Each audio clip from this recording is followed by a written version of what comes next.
तो वैष्णव के चित्त में बदले की इच्छा नहीं होती। आहा, कितना सुंदर चरित्र याद आया। नाम भी 2 दिन से याद आ रहा है, नामाचार्य श्री हरिदास ठाकुर, इसी बंगाल की भूमि में हुए। जन्म से मुस्लिम थे, लेकिन भगवत कृपा उनके ऊपर हो गई। उनको उपाधि दी गई। जैसे लोगों के आगे परम पूजनीय श्री श्री लगाया जाता, ऐसे गौड़िया वैष्णव संप्रदाय में हरिदास ठाकुर को नामाचार्य कहते हैं। 3 लाख नाम रोज करते थे।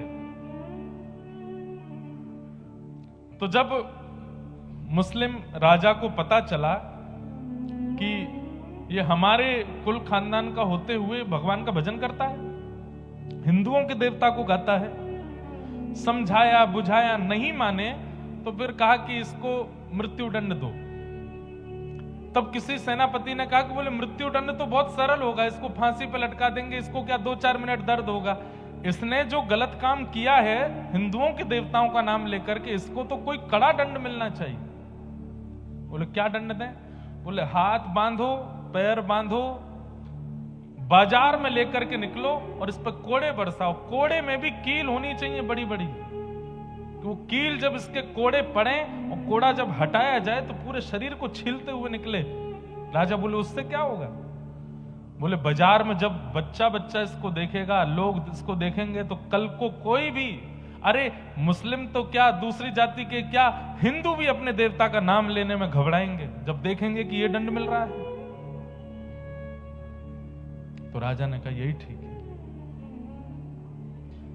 मैंने एक दिन बताया था, हरिदास ठाकुर पर जब कोड़े मारे जाते थे तो रक्त की बूंद नहीं निकलती थी, पिचकारियां निकलती थी शरीर से। लेकिन जब वो कोड़ा पड़ता था और उस समय जब वो दोनों भुजा उठा करके और ऊंचे स्वर में बोलते थे हरि बोल हरि बोल हरि बोल, कोड़े बरसाने वाले के चरण पकड़ लेते थे और क्रोध में नहीं, नेत्रों में भाव भरे रहते, अश्रु भरे रहते। बोले बड़ी कृपा।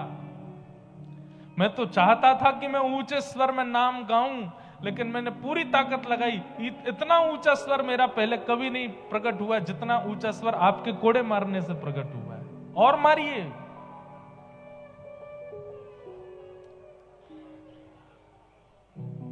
प्रसंग आता है कि जब भक्त के ऊपर पीड़ा आती है और भक्त जब क्षमा करने लगता है तो ठाकुर जी फिर बदला लेने के लिए आते हैं। और यह बात निश्चित है, करके देख लीजिएगा। अगर आप भजनानंदी हो, अगर आप वैष्णव हो, आपके साथ कोई अनुचित कृत्य करता है, क्षमा कर दीजिए। ठाकुर जी ऐसा जवाब देते हैं उस व्यक्ति को फिर कि वही आएगा आपके चरणों में। और एक बात याद रखिएगा, वैष्णव भक्त का इस पूरे ब्रह्मांड में जिसने भी अपमान किया, ऐसा हुआ ही नहीं कि वो लौट करके क्षमा मांगने नहीं आया। एक दिन जरूर आया है, अपनी गलती का उसको एहसास हुआ है। बस वैष्णव शांत हो जाए, मौन हो जाए, उससे कुछ कहे ना। जब हरिदास ठाकुर पर इतने कोड़े मारे गए, इसके बाद भी उन्होंने कुछ नहीं कहा। महाप्रभु जगन्नाथ जी को आवेश आ गया और तुरंत सुदर्शन जी को आज्ञा की है, जाओ जाकर के इन म्लेच्छों को नष्ट कर दो, और इनको ही नहीं, इनके पूरे पृथ्वी पर जितने म्लेच्छ हैं सबको नष्ट कर दो। कोड़े बरसाए जा रहे हैं। सब लोग इधर देखो, ध्यान से सुनो। बाजार में कोड़े बरसाए जा रहे हैं। बच्चे अपने घरों में डर करके बैठे हैं। मां से पूछते, मां इनको क्यों मार रहे हैं? बोले ये हरे कृष्ण हरे राम बोलते हैं इसलिए मार रहे हैं, तुम मत बोलना कभी। इतना भय बैठ गया लोगों के अंदर। और उसी समय आकाश में एक सूर्य तो थे ही, दूसरे सूर्य प्रकट हो गए। एक सूर्य जो स्थित सूर्य हैं, उनसे भी तीव्र तेज वाले सूर्य साक्षात सुदर्शन जी आकाश में आ गए। और जैसे ही वो सुदर्शन जी नीचे पृथ्वी पर उन म्लेच्छों को नष्ट करने के लिए आने लगे, हरिदास ठाकुर भुजा उठा के रोने लगे, नहीं जगन्नाथ, नहीं महाप्रभु, ऐसा मत कीजिए। सुदर्शन जी प्रकट हो गए। प्रकट होकर के बोले, हरिदास ये तुम पर कोड़े मार रहे हैं और तुम पर किए जा रहे अत्याचार को देख करके लोग नाम गान करना बंद कर दे रहे हो, तुम कह रहे हो इनको मत मारो, क्यों?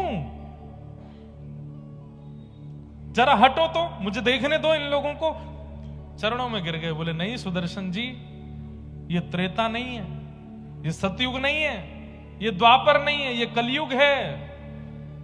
आपने त्रेता में उद्धार किया है, आपने द्वापर में उद्धार किया है, आपने सतयुग में उद्धार किया है, कलयुग में उद्धार नहीं। कलयुग में तो स्वीकार करना है, सबको स्वीकार करना है, सबका कल्याण करना है। इसीलिए आज भी आप जगन्नाथपुरी में देखेंगे महाप्रभु जगन्नाथ जी के बगल में सुदर्शन जी तीखे नहीं है। सुदर्शन जी का स्वरूप क्या है?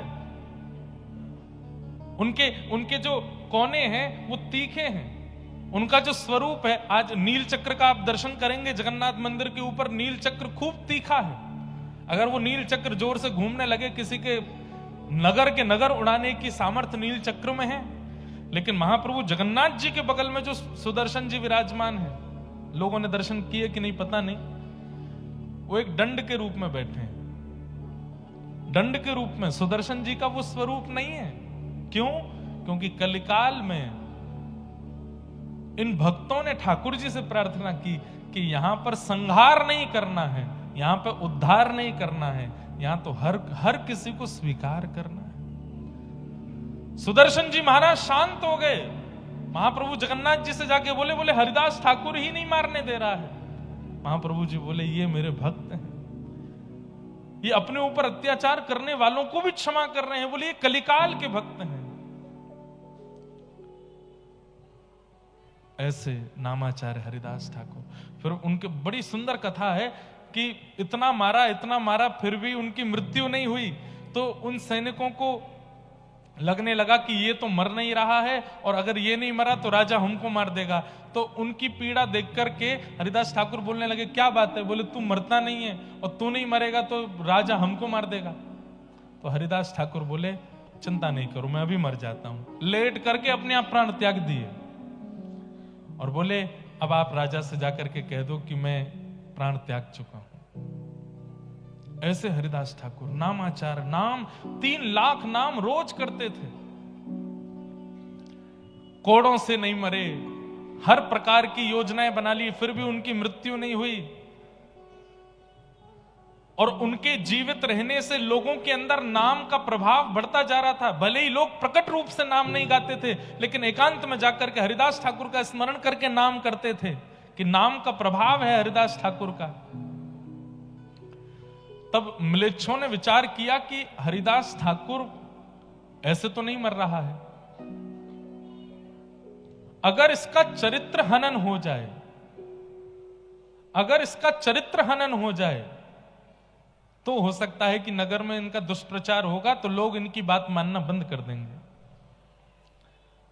तब म्लेच्छ राजा ने एक नगर वैश्या को बुलाया और कहा कि हरिदास ठाकुर जिस कुटिया में बैठ के भजन करता है तुम वहां चली जाओ और कैसे भी करके उसको बहला फुसला करके और अपना बनाने का प्रयास करो। और कुछ नहीं, वो तुम्हारे ऊपर केवल हाथ रखे, आशीर्वाद देने को ही हाथ रखे, तुम बस चिल्ला करके हल्ला कर देना, तभी हम पूरे नगर को लेके पहुंच जाएंगे और हरिदास ठाकुर पर उसके चरित्र हनन का आरोप लगा देंगे। वैश्या बोली ठीक है, ये तो मेरे बाएं हाथ का खेल।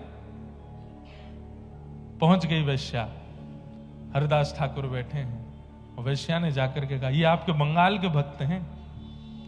वैश्या जाकर के बैठ गई और बोली महाराज क्या कर रहे हैं? बोले मैं नाम कर रहा हूं। बोले इतने युवा हैं आप, इतना सुंदर आपका यौवन है, अभी युवावस्था में है, कहां नाम कर रहे हैं? मेरी इच्छा है मेरे पास बैठिए, मुझसे थोड़ी बात कीजिए। हरिदास ठाकुर बोले देवी आप मेरे कुटिया में आई हैं, आपकी इच्छा जरूर पूरी करूंगा, लेकिन मेरा नियम है मैं 3 लाख नाम किए बिना कुछ नहीं करता, पहले अपना नाम कर लूं उसके बाद आपसे मिलूंगा। आप थोड़ी देर प्रतीक्षा करो, बस मेरा नाम हो जाए फिर मिलता हूं। वैश्या बैठ गई सामने और श्री हरिदास ठाकुर नाम में लग गए।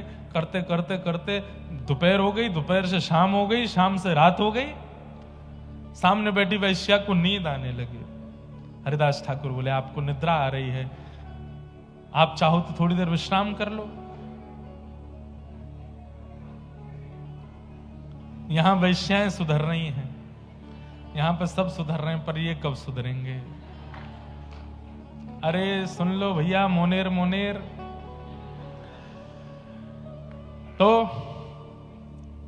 वैश्या बोली, आप अपना नाम कर लीजिए, मैं कल आ जाऊंगी आपके पास। बोला हाँ कल आ जाना। हरिदास ठाकुर का नियम था कि 12 बजे अगर 3 लाख नाम पूरे हुए तो 12:01 पर दूसरे दिन का नाम शुरू कर देते थे।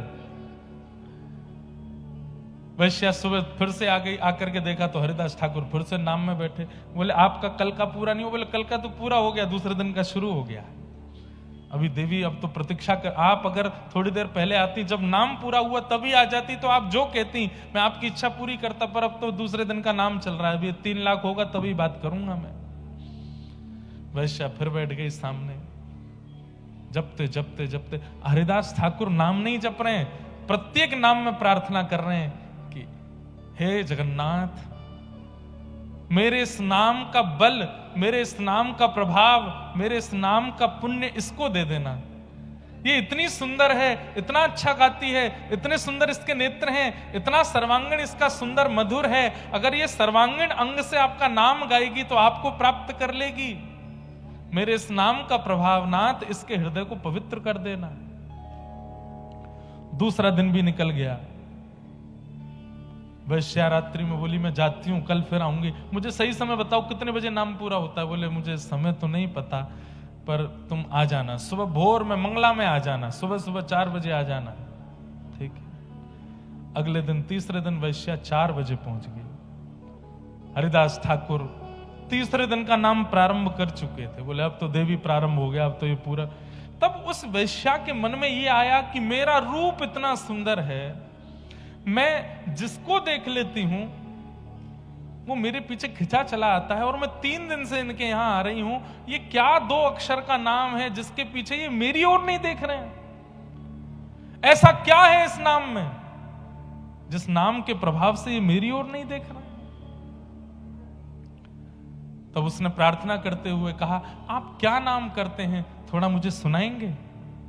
बोले सुनोगे? हरे कृष्ण कृष्ण कृष्ण हरे हरे, हरे राम राम राम हरे हरे। जैसे ही नाम महामंत्र सुनाया, बंधुओं एक बात बताएं,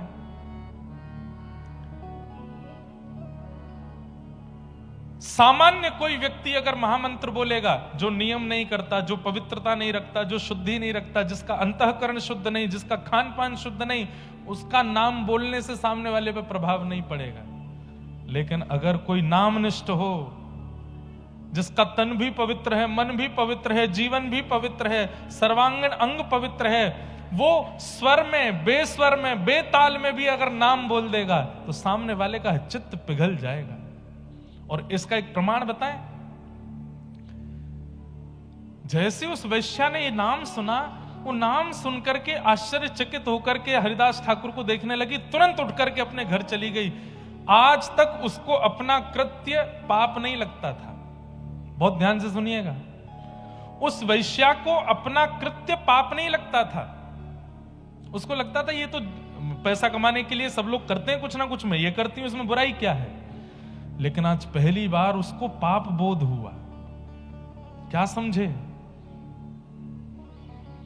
आप यदि किसी वैष्णव को देख रहे हो, आप यदि किसी महापुरुष को देख रहे हो, और देख करके आपके मन में आया कि बस कृपा हो गई, इनका हमने दर्शन कर लिया, आदि आदि, समझना अभी दर्शन नहीं किया।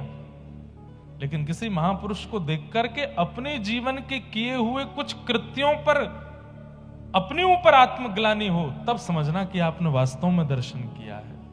अपने पूर्व के किए हुए कोई पाप आपके सामने आकर के खड़े हो जाएं और आपको चिंता होने लगे कि ये तो मैंने बहुत बड़ा अपराध किया है, अपराध बोध यदि हो जाए तो समझो कि आपने संत दर्शन, वैष्णव दर्शन किया है। और हजारों संतों को, वैष्णवों को देखने के बाद भी अपने पूर्व के अपराधों पर कभी बोध नहीं होता। आपने कोई दर्शन नहीं किया। कितनी बड़ी बात। संत दर्शन ठाकुर जी की याद करावे, संत दर्शन किशोरी जी की याद करावे, ये बाद की बात है। पर संत दर्शन आपके कृत्यों को दिखा दे, स्वयं की दृष्टि अंदर झुकवा करके दिखा दे कि तुमने ये चीजें गलत की हैं, इसका प्रायश्चित करो, तब समझो कि वैष्णव दर्शन हुआ है। या फिर मैं ऐसा कहूं, आप तो देखेंगे तो आपको उनके दर्शन से धाम की याद, व्रज की याद, ठाकुर जी की याद आएगी, लेकिन यदि वो कृपा भर के आपको देख लेंगे तो आपको अपने पूर्व के कृत्यों के प्रति बोध होगा कि ये मैंने गलत किया, पहले मुझे इसका प्रायश्चित करना है। आज वो वैश्या रो रही है, इतना वो जीवन में कभी नहीं रोई, फूट फूट करके रो रही है, और एक एक क्षण उसको याद आ रहा है कि मैंने अपने तन को बेचा, मैंने कितने लोगों के घर उजाड़ दिए, मैंने कितने पुरुषों का जीवन बर्बाद कर दिया, कितनी माताओं का जीवन नष्ट कर दिया। आज उसको इतनी आत्मग्लानि होने लगी, इतनी आत्मग्लानि, अब तो वो कुटिया से बाहर, अपने घर से भी बाहर निकलती है तो मुंह छुपा के निकल रही है। और बस पहुंच गई हरिदास ठाकुर के पास। एक बार नाम सुनने के प्रभाव, एक बार प्रत्यक्ष नाम सुनने का प्रभाव, और दूसरा वो 3 लाख करके करीब 9 लाख नाम तो हरिदास ठाकुर ने उसके सामने जपा है। इस कारण से उस वैश्या के मन में बस उथल पुथल हो रही है, वो चरण पकड़ रही है हरिदास ठाकुर के। मैं कैसे उद्धार करूंगी, मुझे तो जगन्नाथ जी कभी स्वीकार ही नहीं करेंगे, मैंने तो इतने बड़े पाप किए। व्यक्ति अपने जीवन में 10-5 पाप करता होगा, पर मैंने तो अपने पूरे जीवन में, अपनी बाल्यावस्था से अब तक पाप ही पाप किया है, मुझे महाप्रभु कैसे स्वीकार करेंगे। हरिदास ठाकुर बोले, ठाकुर जी की यही कृपा है। मानवों में और ठाकुर जी में अंतर यही है कि मानव गलतियां मरते दम तक याद रखता है और ठाकुर जी एक क्षण में भुला देते हैं।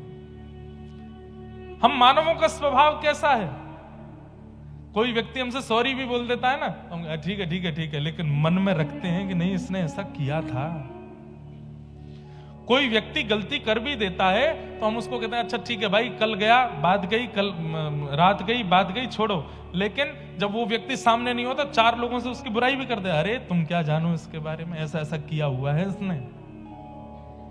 पर ठाकुर जी का स्वभाव कैसा है, एक बार व्यक्ति जब भुजा उठा करके कहता है कि हे नाथ मुझसे अपराध हो गया, अब आज के बाद नहीं करूंगा, संकल्पित होके, ठाकुर जी कहते हैं भूल गया मैं, मुझे याद ही नहीं तूने किया क्या था, बस अब आगे मत करना।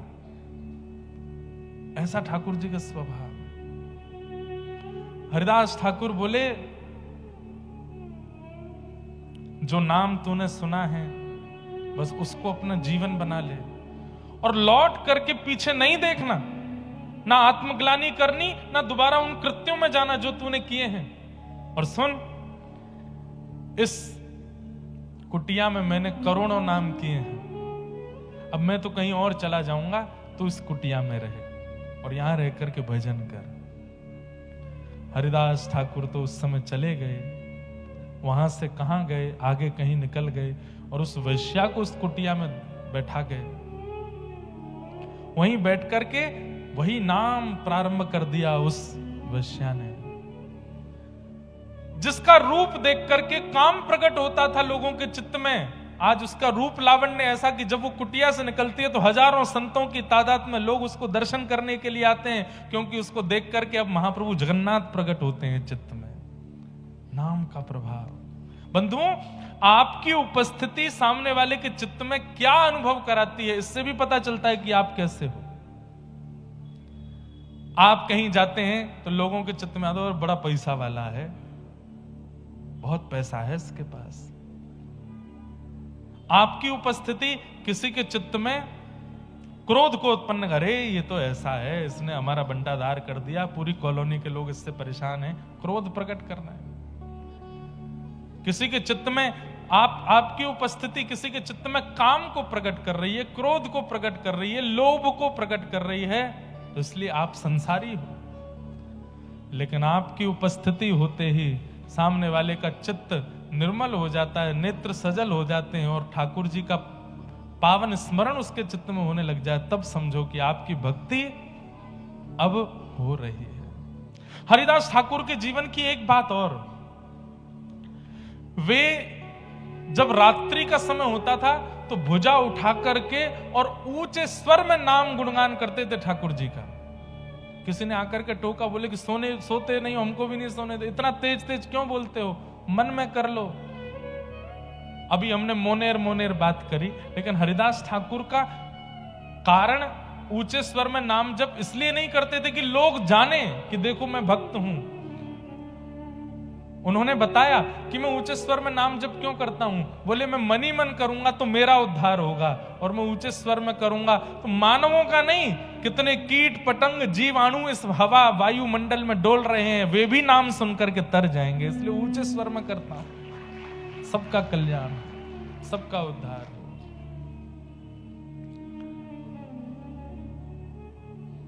सामान्य नहीं है, नाम निष्ठ हो जाइए।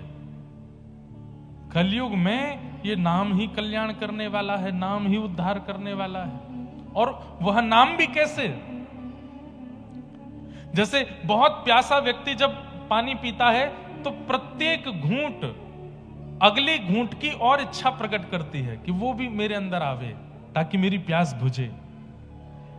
नाम भी ऐसा ही होता है, एक बार कह दिया हरे कृष्ण तो दूसरा हरे कृष्ण बोलने के लिए आप इतने उत्सुक हैं, तीसरा हरे राम बोलने के लिए उससे भी ज्यादा उत्सुक हैं, चौथा हरे राम बोलने के लिए उससे भी ज्यादा उत्सुक हैं। हरे हरे बोलते बोलते तो नेत्रों से अश्रु निकल जाए, ऐसी उत्कंठा नाम के प्रति हो जाए,